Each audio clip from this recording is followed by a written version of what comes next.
సామెతల గ్రంథంలో నుండి 22వ అధ్యాయం చదువుకుంటున్నాం. గొప్ప ఐశ్వర్యము కంటే మంచి పేరును, వెండి బంగారముల కంటే దయయు కోరదగినవి. ఐశ్వర్యవంతులను దరిద్రులను కలిసియుందురు. వారందరిని కలుగజేసిన వాడు యెహోవాయే. బుద్ధిమంతుడు అపాయము వచ్చుట చూచి దాగును. జ్ఞానము లేని వారు యోచింపక ఆపదలో పడుదురు. యెహోవాయందు భయభక్తులు కలిగి ఉండుట వినయమునకు ప్రతిఫలము. ఐశ్వర్యమును ఘనతయు జీవమును దాని వలన కలుగును. ముండ్లును ఉరుములును మూర్ఖుల మార్గములో ఉన్నవి. తన్ను కాపాడుకొనువాడు వాటికి దూరముగా ఉండును. బాలుడు నడువవలసిన త్రోవను వానికి నేర్పుము. వాడు పెద్దవాడైనప్పుడు దాని నుండి తొలగిపోడు. ఐశ్వర్యవంతుడు బీదల మీద ప్రభుత్వము చేయును. అప్పు చేయువాడు అప్పిచ్చిన వానికి దాసుడు. దౌష్ట్యమును విత్తువాడు కీడును కోయును. వాడి క్రోధమును దండము కాలిపోవును. దయ దృష్టి గలవాడు తన ఆహారములో కొంత దరిద్రునికిచ్చును. అట్టివాడు దీవెన నొందును. తిరస్కార బుద్ధిగలవాని తోలివేసినెడల కలహములు మానును. పోరు తీరి అవమానము మానిపోవును. హృదయ శుద్ధిని ప్రేమించుచు దయగల మాటలు పలుకువానికి రాజు స్నేహితుడగును. యెహోవా చూపులు జ్ఞానము గల వానిని కాపాడును. విశ్వాసఘాతకుల మాటలు ఆయన వ్యర్థము చేయును. సోమరి బయట సింహమున్నది, వీధులలో నేను చంపబడుదునను. వేశ్య నోరు లోతైన గొయ్యి. యెహోవా శాపము నొందదగినవాడు దానిలో పడును. బాలుని హృదయములో మూఢత్వము స్వాభావికముగా పుట్టును. శిక్షా దండము దానిలో నుండి తోలివేయును. లాభము నొందవలనని దరిద్రులకు అన్యాయము చేయు వానికిని ధనవంతులకిచ్చు వానికిని నష్టమే కలుగును. చెవియొగ్గి జ్ఞానుల ఉపదేశము ఆలకింపుము. నేను కలుగజేయు తెలివిని పొందుటకు మనస్సు నిమ్ము. నీ అంతరంగమందు వాటిని నిలుపుకొనుట ఎంతో మంచిది. పోకుండా అవి నీ పెదవుల మీద ఉండనిమ్ము. నీవు యెహోవాని ఆశ్రయించినట్లు నీకే గదా నేను ఈ దినమున వీటిని ఉపదేశించుచున్నాను. నిన్ను పంపువానికి నీవు సత్యవాక్యములతో ప్రత్యుత్తరమిచ్చినట్లు సత్య ప్రమాణము నీకు తెలియజేయుటకై ఆలోచనయు తెలివియు గల శ్రేష్టమైన సామెతలు నేను నీ కొరకు రచించదని. దరిద్రుడని దరిద్రుని దోచుకొనవద్దు. గుమ్మమునొద్ద దీనులను బాధపరచవద్దు. యెహోవా వారి పక్షమున వాద్యమాడును. ఆయన వారిని దోచుకుని వారి ప్రాణమును దోచుకొనును. కోపచిత్తునితో సహవాసము చేయకుము. క్రోధము గల వానితో పరిచయము కలిగి ఉండకుము. నీవు వాని మార్గములను అనుసరించి నీ ప్రాణమునకు ఉరి తెచ్చుకొందువేమో. చేతిలో చేయి వేయువానితోనూ అప్పులకు పూటబడు వారితోనూ చేరకుము. చెల్లించుటకు నీ యొద్ద ఏమీ లేకపోగా వాడు నీ క్రింద నుండి నీ పరుపు తీసుకుని పోనేలా నీ పితరులు వేసిన పురాతనమైన పొలిమేర రాతిని నీవు తీసివేయకూడదు. తన పనిలో నిపుణత గల వానిని చూచితివా? అల్పులైన వారి ఎదుట కాదు, వాడు రాజుల ఎదుటనే నిలిచును. సామెతల గ్రంథంలో నుండి 23వ అధ్యాయము చదువుకుంటున్నాం. నీవు ఏలికతో భోజనం చేయ కూర్చుండి నేడలా నీవెవరి సమక్షమునున్నావో బాగుగా యోచించుము. నీవు తిండిపోతు వైనేడలా నీ గొంతుకకు కత్తి పెట్టుకొనుము. అతని రుచిగల పదార్థములను ఆశింపకుము. అవి మోసపుచ్చు ఆహారములు. ఐశ్వర్యము పొంద ప్రయాసపడకుము. నీకు అట్టి అభిప్రాయము కలిగినను దానిని విడిచిపెట్టుము. నీవు దాని మీద దృష్టి నిలిపిన తోడనే అది లేకపోవును. నిశ్చయముగా అది రెక్కలు ధరించి ఎగిరిపోవును. పక్షిరాజు ఆకాశమునకు ఎగిరిపోవునట్లు అది ఎగిరిపోవును. ఎదుటి వాని మేలు ఓర్చలేని వానితో కలిసి భోజనం చేయకుము. వాని రుచిగల పదార్థములను ఆశింపకుము. అట్టివాడు తన అంతర్యములలో లెక్కలు చూచుకొనువాడు. తినుము త్రాగుమని అతడు నీతో చెప్పునే గాని అది హృదయంలో నుండి వచ్చు మాట కాదు. నీవు తినని దానిని కక్కివేయుదువు. నీవు పలికిన ఇంపైన మాటలు వ్యర్థములగును. బుద్ధిహీనుడు వినగా మాటలాడుకుము. అటివాడు నీ మాటలలోని జ్ఞానమును తృణీకరించును. పురాతనమైన పొలిమేర రాతిని తీసివేయకము. తల్లిదండ్రులు లేని వారి పొలములలోనికి నీవు చొరబడకూడదు. వారి విమోచకుడు బలవంతుడు. ఆయన వారి పక్షమున నీతో వాద్యమాడును. ఉపదేశము మీద మనస్సు నుంచుము. తెలివిగల మాటలకు చెవియొగ్గుము. నీ బాలులను శిక్షించుట మానుకొనుము. బెత్తంతో వాని కొట్టినెడల వాడు చావకుండును. బెత్తంతో వాని కొట్టిన ఎడల పాతాళమునకు పోకుండా వాని ఆత్మను నీవు తప్పించదవు. నా కుమారుడా, నీ హృదయమునకు జ్ఞానము లభించిన ఎడల నా హృదయం కూడా సంతోషించును. నీ పెదవులు యథార్థమైన మాటలు పలుకుట విని నా అంతరంద్రియములు ఆనందించును. పాపులను చూచి నీ హృదయమునందు మత్సరపడకుము. నిత్యము యెహోవా యందు భయభక్తులు కలిగి ఉండుము. నిత్యముగా ముందుగతి రానే వచ్చును.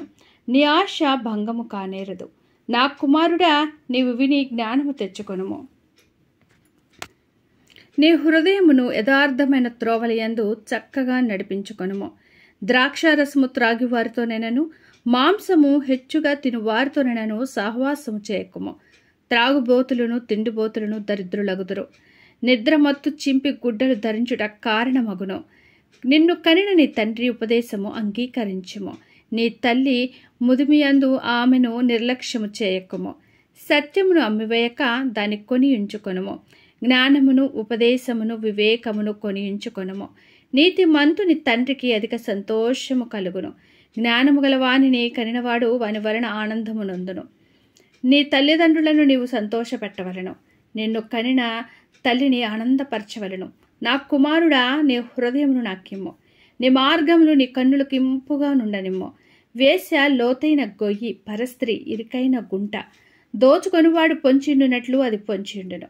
అది బహుమందిని విశ్వాసఘాతకులుగా చేయును. ఎవరికి శ్రమ, ఎవరికి దుఃఖము, ఎవరికి జగడములు, ఎవరికి చింత, ఎవరికి హేతువు లేని గాయములు, ఎవరికి మందదృష్టి. ద్రాక్ష రసముతో ప్రొద్దుపుచ్చు వారికే కదా. కలిపిన ద్రాక్షరసము రుచి చూడ చేరు వారికే కదా. ద్రాక్షరసము మిక్కిలి ఎర్రబడగును. గిన్నెలో తలతలలాడుచుండుగను. త్రాగుటకు రుచిగా నుండగను. దానివైపు చూడకుము. పిమ్మట అది సర్పము వలె కరచును. కట్ల పాము వలె కాటువేయును. విపరీతమైనవి నీ కన్నులకు కనబడును. నీవు వెర్రి మాటలు పలుకుదువు. నీవు నడి సముద్రమున పండుకొను వాని వలె నుందువు. ఓడ కొయ్య చివరను పండుకొను వాని వలె నుందువు. నన్ను కొట్టినను నాకు నొప్పి కలగలేదు. నా మీద దెబ్బలు పడినను నాకు తెలియలేదు. నేనెప్పుడు నిద్ర మేల్కొందును, మరలా దాన్ని వెదకుదును అని నీవు అనుకొందువు. దేవుడి చిన్ని వాక్యమును దీవించును గాక. ఆమేన్. సామెతల గ్రంథంలో నుండి 24వ అధ్యాయము చదువుకుంటున్నాం. దుర్జనులను చూచి మత్సరపడకుము. వారి సహవాసము కోరకుము. వారి హృదయము బలాత్కారము చేయు యోచించును. వారి పెదవులు కీడును గూర్చి మాటలాడును. జ్ఞానము వలన ఇల్లు కట్టబడును. వివేచన వలన అది స్థిరపరచబడును. తెలివి చేత దాని గదులు విలువగల రమ్యమైన సర్వ సంపదలతో నింపబడును. జ్ఞానము గలవాడు బలవంతుడుగా నుండును. తెలివి గలవాడు శక్తిమంతుడుగా నుండును. వివేకము గల నాయకుడివై యుద్ధం చేయుము. ఆలోచన చెప్పువారు అనేకులుండుట రక్షణకరము. మూర్ఖునికి జ్ఞానము అందదు. గుమ్మమునొద్ద అట్టివారు మౌనులై ఇందురు. కీడు చేయ పన్నాగములు పన్నువానికి తంటాల మారి అని పేరు పెట్టబడును. మూర్ఖుని యోచన పాపము. అపహాసకులు నరులకు హేయులు. శ్రమదినమున నీవు కృంగినెడల నీవు చేతకాని వాడు వగుదువు. చావునకై పట్టుబడని వారిని నీవు తప్పించుము. చావునకై పట్టబడిన వారిని నీవు తప్పించుము. నాశనమునందు పడుటకు జోగుచున్న వారిని నీవు రక్షింపవా? ఈ సంగతి మాకు తెలియదని నీవనుకుని నేడలా హృదయములను శోధించువాడు నీ మాటలను గ్రహించును కదా. నిన్ను కనిపెట్టువాడు దాన్ని ఎరుగును కదా. నరులకు వారి వారి పనులను బట్టి ఆయన ప్రతీకారము చేయును కదా. నా కుమారుడా, త్రేణె త్రాగుము, అది రుచిగలది కదా. తేనె పట్టు తినుము, అది నీ నాలుకకు తీపియే గదా. నీ ఆత్మకు జ్ఞానము అటిదని తెలుసుకొనుము. అది నీకు దొరికినలా ముందుకు నీకు మంచి గతి కలుగును. నీ ఆశ భంగము కానేరదు.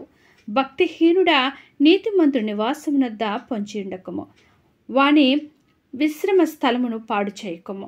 నీతిమంతుడు 7 మారులు పడినను తిరిగి లేచును. ఆపత్కాలమునందు భక్తిహీనులు కూలుదురు. నీ శత్రువులు పడినప్పుడు సంతోషింపకము. వాడు త్రొట్టిల్లినప్పుడు నీవు మనస్సును ఉల్లసింపకము.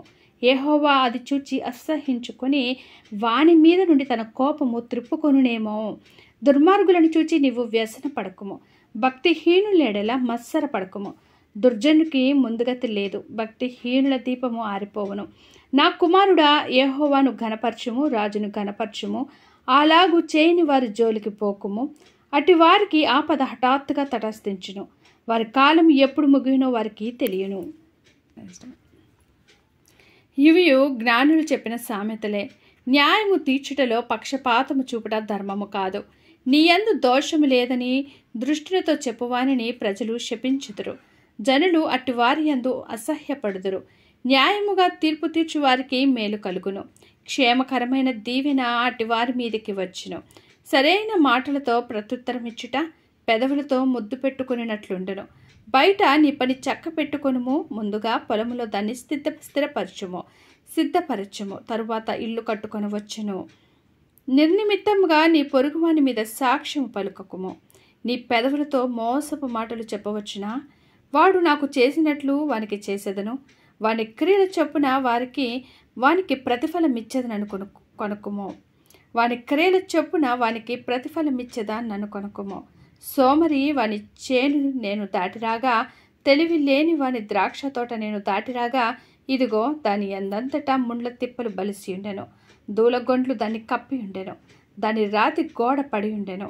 నేను దాన్ని చూచి యోచన చేసుకొంటిని, దాన్ని కనిపెట్టి బుద్ధి తెచ్చుకొంటిని. ఇంకా కొంచెము నిద్ర, ఇంకా కొంచెము కునుకుపాటు, పరుండుటికై ఇంకా కొంచెము చేతులు ముడుచుకొనుట, వీటి వలన నీకు దరిద్రత పరిగెత్తి వచ్చును. ఆయుద్ధస్తుడు వచ్చినట్లు లేమి నీ మీదకి వచ్చును. దేవుడు ఈ చిన్ని వాక్యమును దీవించును గాక. ఆమేన్. ఈ బైబిల్ రీడింగ్ అనేది మీకు నచ్చినట్లయితే ప్లీజ్ లైక్ చేయండి, షేర్ చేయండి, సబ్స్క్రైబ్ చేయండి. దేవుడు మనందరికీ తోడైండును గాక. ఆమేన్.